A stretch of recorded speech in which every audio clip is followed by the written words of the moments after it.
Sak mbethik-mbethike wong iku nek gak dihormati mesti mewangkel. Senakal-nakalnya orang itu sebenarnya butuh kehormatan.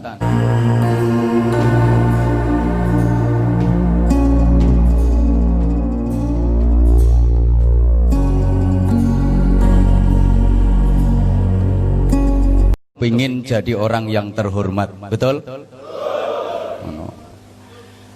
Sebejat-bejatnya orang itu kalau nggak dihormati pasti marah. Sak mbethik-mbethike wong iku nek gak dihormati mesti mewangkel.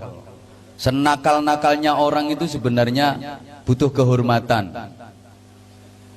Makanya kalau ada acara-acara itu perhatikan, itu pelajaran buat kita. Yang saya hormati Bapak Kiai, Bapak Ustadz, yang saya hormati para sesepuh, semua pasti yang saya hormati. Para pejabat yang terhormat, anggota dewan yang terhormat, jamaah sekalian yang saya hormati. Itu pelajaran betapa setiap orang itu kepingin terhormat, kepingin dihormati. Kalau nggak dihormati, pasti marah. Saya pun ketika ngaji di lembaga pemasyarakatan kayak gini, padahal yang saya hadapi kan dapurane ngene-ngene gitu. Tapi saya ngomongnya tetap yang saya hormati. Coba andaikan saya jujur. Bapak-bapak, ibu-ibu dan saudara-saudara sekalian yang terlaknat, yang moralnya bejat, yang menjadi sampah masyarakat, dan yang keparat. Nah, aku iso diantemi sandal sampai coro-coro ngono. Tetap yang saya hormati karena saya yakin betapapun ngene dapurane tetap kepengin terhormat. Saking aneh kan dalanmu isik keliru ngono ae. Makanya aku yakin sampean nggak kepingin ada keluarga sampean yang menghuni rutan, betul? Siapa yang bercita-cita anaknya menghuni rutan, pengen roh aku.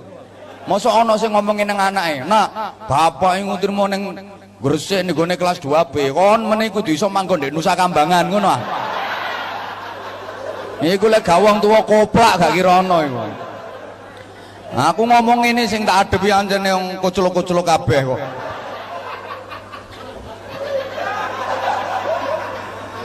Allahumma sholli ala Muhammad.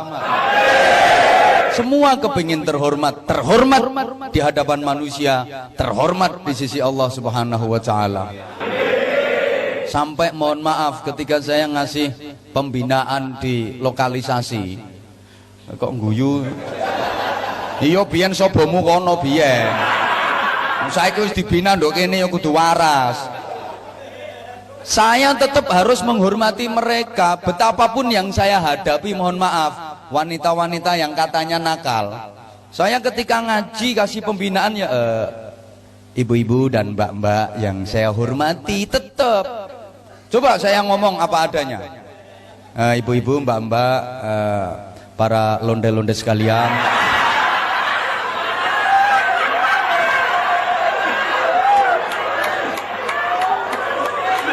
Yang suka menghancurkan rumah tangganya orang, juga para begenggek-begenggek yang gemar menghabiskan duitnya suami orang. Iya dicamah aku. Gak bisa saya diumpah-umpah, dimaki-maki, gak ketepaan ya iso ditawani aku. Wong mohon maaf banget yo. Saya jadi teringat waktu habis kasih pembinaan di salah satu lokalisasi. Itu kan disuguhi ya kayak gini lah, tepak istirahat. Itu yang nyuguhi yo ketepaan kok yo ayu ngono. Tepak ngaji ku yo cowil bapan kabeh, rukut ngono. Tepak sing nyuguhi tepak ayu. Akhirnya tak panggil, "Mbak, sebentar, saya mau nanya." "Ya enggak apa-apa Pak Ustadz." Ngono kok atiku ya sempat ser-ser ngono ya. Loh Ustadz juga manusia. Akhirnya tak tanya, "Mbak, apa sampean maaf Mbak ya, saya mau nanya, jangan tersinggung." "Enggak Pak Ustadz, saya enggak tersinggungan kok." "Ada apa sih Pak Ustadz?" Akhirnya saya tanya, "Apa Mbak nggak kepingin insaf, nggak kepingin tobat?" "Ya Allah Pak Ustadz, siapa sih yang kepingin kerja kayak gini? Ini karena juga saya udah darurat, udah nggak ada jalan lain, kebutuhan banyak, cari kerjaan susah. Kalau semuanya udah cukup, saya juga mau tobat Pak Ustadz. Ya Allah, ngono ku sik terusane lho sing gak enak. Barangkali Pak Ustadz mau yang ada diskon 50%.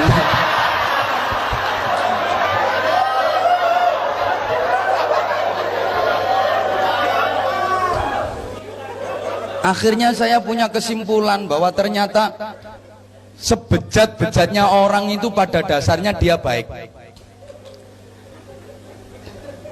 Guyumu kok gak mari-mari ngono model.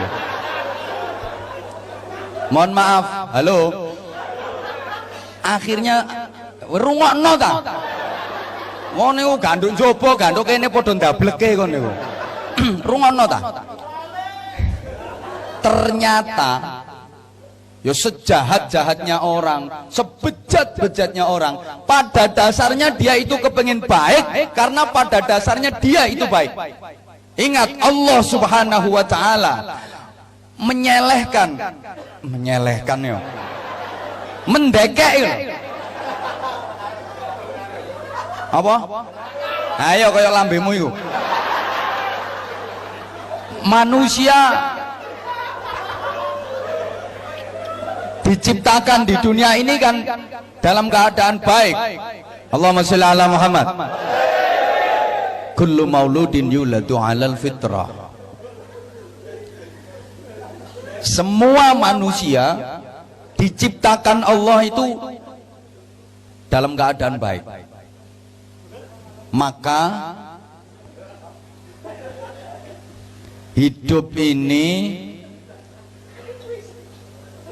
dapat tugas untuk melakukan amal-amal yang baik, hal-hal yang baik, dan hidup ini diberi tugas untuk menjadi orang yang baik sampai nanti mati pun mati dalam keadaan yang baik. Ketika menghadap Allah juga harus dalam keadaan yang baik.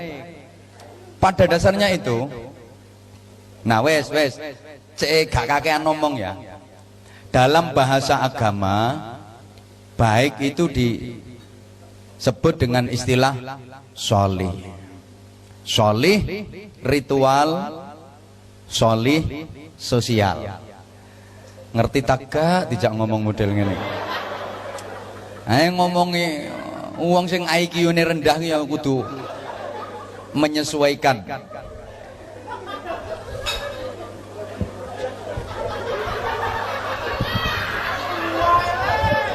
Mbah.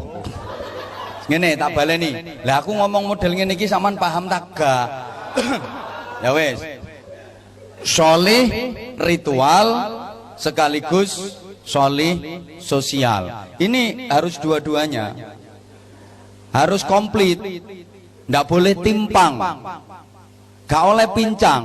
Ndak boleh ditinggalkan salah satunya. Sholih ritual saja tanpa didukung dengan sholih sosial yang baik tidak cukup, belum dikatakan sholih, belum bisa jadi manusia baik. Atau sebaliknya, sholih sosial tanpa ditunjang dengan sholih ritual yang baik tidak cukup. Sholih ritual itu yang berkaitan dengan hubungan langsung kepada Allah melalui jalur ibadah mahdhah. Ya kayak sholat, kayak puasa, baca Al-Quran, kayak gini mau sholawatan, ngaji, barang ini dalam rangka untuk meraih sholih ritual. Nah, sholih sosial itu tersalur melalui interaksi. Lah gak ngerti, krungumu mesti terasi. Melalui jalur muamalah, ibadah sosial. Niki sing elekmu iki ndek kene iki. Lah ngaku ta lah gak ngono sampean gak kira manggon nang kene. Lah ngono lho, cek cepet urusane, wis enak jujur nae. Ya mungkin ada sebagian yang salah tangkep. Sing endi ya? Sing salah tangkep. Oh gak ono iki. Niki ancen yo bajingan kabeh kok. Lah sing gak trimo maju mrene. Aku ijen musung sakmene kae mesti kalah aku. Ngene.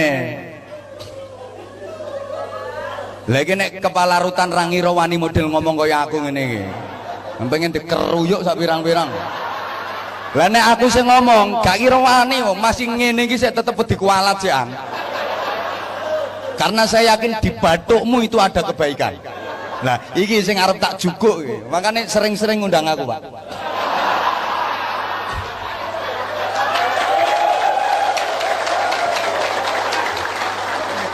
Pokoknya lek sering ngundang aku model ngene-ngene iki waras kabeh. Syaratnya situ sumbut. Pokok sumbut ya berangkat. Loh, sumbut itu artinya apa? Pikirmu lah duit ngono to.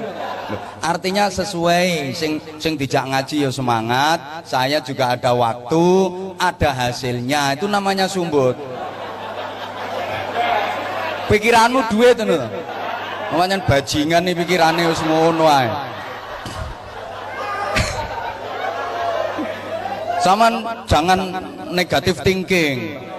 Ojo suudzon. Dipikir kiai ustadz itu materialis gitu. Mbok anggap kiai ku lek karo duit terus moh ngono ta. Yo arep kok.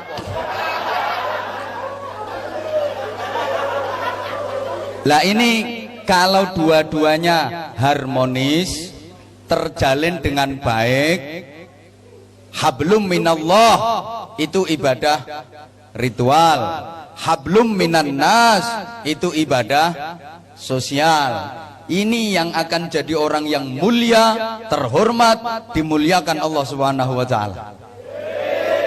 Tak kasih contoh. Orang-orang yang betul-betul terhormat di kalangan manusia, dimuliakan Allah, itu pasti solihnya komplit. Ya solih ritual, ya solih sosial. Contoh, Panglima Besar Jenderal Sudirman,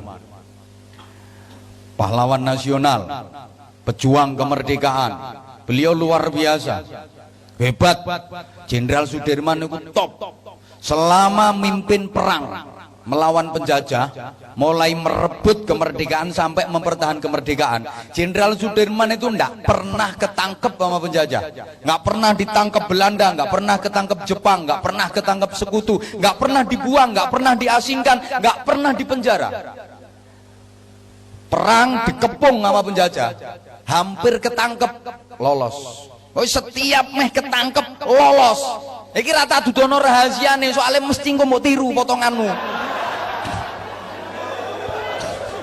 Bahaya lek potonganmu duwe ilmu ngene iki jelas bahaya. Lah sampean ora patek sakti yo nyolong pitik kecekel.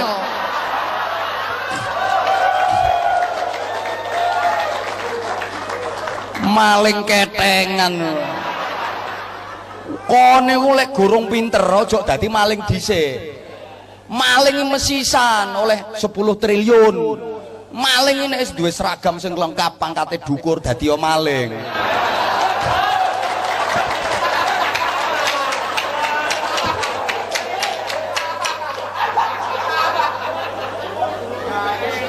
Nyolong terima nyolong pitik. Penggaweanmu lah nyolong ayam. Ngono iku to. Halo. Ya ana sing judi ketangkep barang ngono. Ya ana sing gara-gara sabu ngene barang. Mau sampai saiki durung waras telere raimu iku. Halo. Halo. Mohon maaf bakal apa hajur ya wis wong-wong iki. Mesti santak gembukane ndok kene. Ngene. Wis rungokno ta? Jenderal Sudirman itu sakti. Ya. Mulia, iya. Terhormat, iya. Luar biasa, iya. Ternyata usut punya usut, beliau punya jimat. Wah, mesti kepingin nih. Apa jimatnya Jenderal Sudirman sehingga beliau begitu hebat?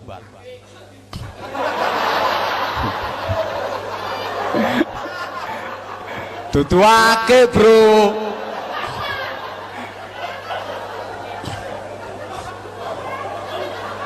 Akik jarene.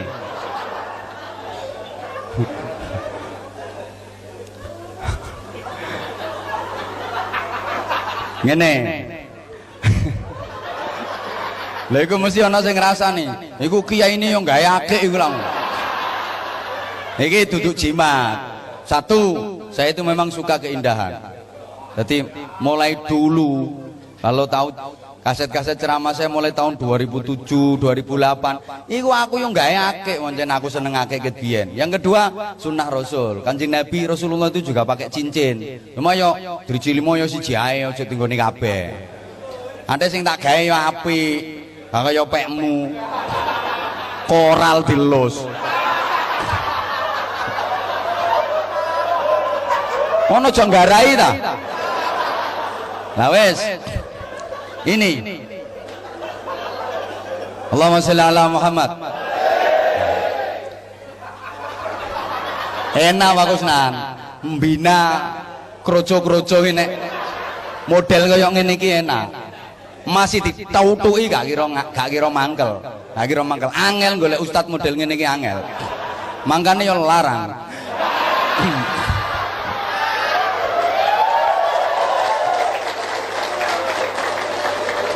lo orang-orang yang model kayak gini langsung didoi Al-Quran surat kesekian ayat kesekian mendal iso-iso ustadnya dilokno ustad gendeng ngono barang.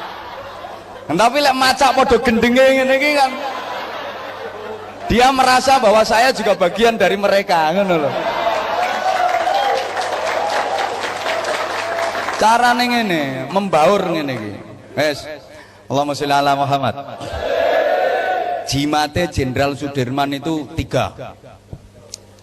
Yang pertama, beliau itu daimul wudu, mengabadikan wudu, bahasa Jawanya ngelanggengno wudu, tidak pernah batal. Pokoknya setiap batal langsung wudu, habis kencing, yuk langsung wudu, tut wudu, tit wudu, tet wudu, pret wudu, brot wudu. Loh kan yuk beda-beda suaranya, tergantung ukuran bokong.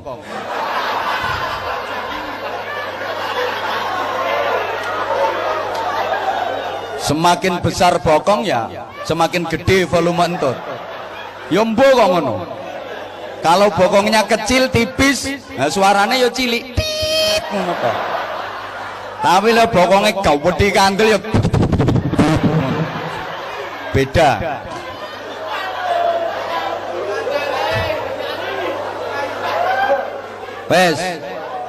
Wes ta rungokno. Beliau Jenderal Sudirman itu tidak pernah batal wudhunya. Setiap bablal langsung wudhu. Pokoknya angger batal langsung wudhu. Mau tidur wudhu beliau. Jadi tidur dalam keadaan suci dari hadas. Begitu bangun wudhu. Subhanallah, emang wudhu itu rahmatnya Allah. Orang yang punya wudhu ditemani malaikat. Tapi kalau nggak punya wudhu, apalagi nggak pernah wudhu, ditemani setan kayak rupamu itu. Loh kok gak kena gimana toh? Orang kalau punya wudhu itu dijaga malaikat.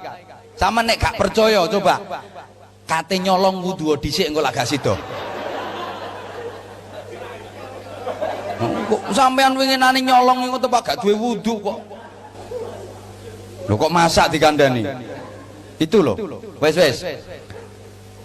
Wajah kalau kesiram air wudhu itu dibarengi rahmatnya Allah. Air wudhu itu dijadikan malaikat sama Allah. Maka sunahnya habis wudhu kan nggak boleh, jangan dielapi, jarkan saja.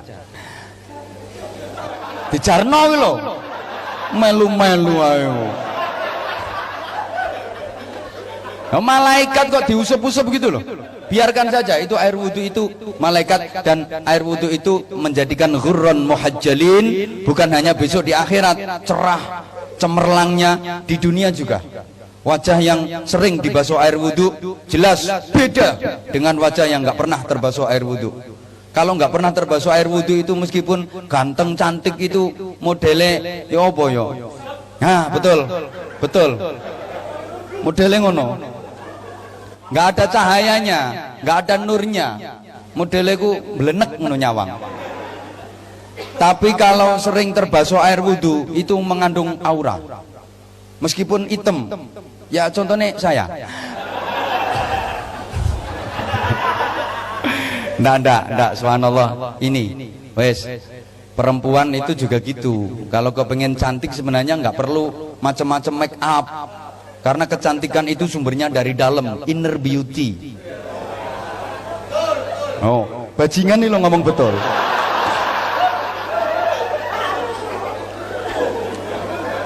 Bukan outer beauty. Lah kadang-kadang mohon maaf, banyak perempuan yang salah.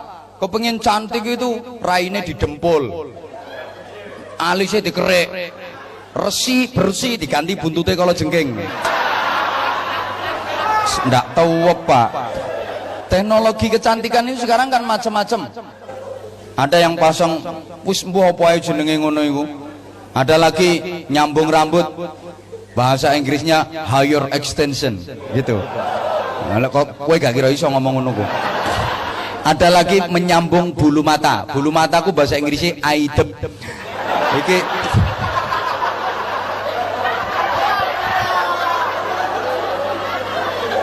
dibikin jentit gitu kayak kepiting. Kadang nggak mau kalah sambung sampai 3 meter. Nggak, wudhu, biasakan wudhu, berbanyak baca Al-Quran, berbanyak baca sholawat. Ini akan mempercantik zahir batin. Panglima Besar Jenderal Sudirman itu langgeng wudhu, nggak pernah batal wudhu. Subhanallah. Yang kedua, Jenderal Sudirman itu, ini bukti ya, bukti kalau beliau daimul wudhu itu diantaranya ketika napak tilas perjalanan Jenderal Sudirman, napak tilas perjuangan Jenderal Sudirman itu di setiap titik, di setiap tempat yang pernah disinggahi oleh Jenderal Sudirman itu ada tempat wudhu, wadah air untuk wudhu yang terbuat dari tanah. Itu bahasa Indonesianya saya nggak tahu jujur, tapi kalau bahasa agak Inggrisnya saya tahu, namanya the padasan. Itu mohon maaf Pak Nadif, mohon maaf, ngadepi ngene-ngene nggo bahasa teman-teman yo gak ono gaene kok. Yes, ngajine model ngene iki ae. Sing penting kan mereka paham.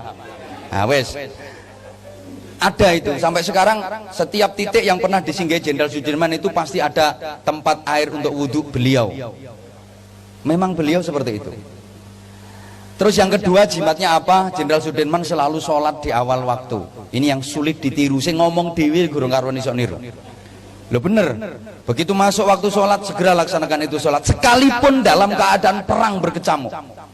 Beliau betul-betul menjaga sholatnya, dan sholatnya mutu dan kualitas.